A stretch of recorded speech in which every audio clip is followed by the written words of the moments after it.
Here's how you use your Alpine audio system. Now first we have to come here to the Alpine on your Firefly, hit the off button until you see it's on. Then you will have here your Alpine go on. Just wait for it a couple seconds until it comes back on. Now usually it will start at your Bluetooth, but if it doesn't, remember your menu, your main menu house will be here at the top or at the bottom. Now in here you're going to have your time and date, Apple CarPlay, Android Auto. You can ignore the cameras and you have your FM radio if you prefer to listen to it.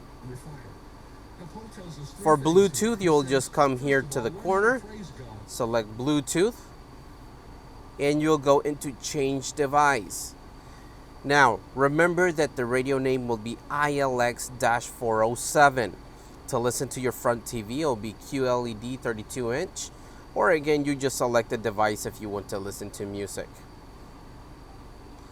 If you want to change times or anything, just go to the settings, and here at the bottom you'll find your display and date and time. And remember, if you want to control your volume, it will be here, the plus and minus. If you need to mute it, you'll have the speaker and it will mute everything on your audio system.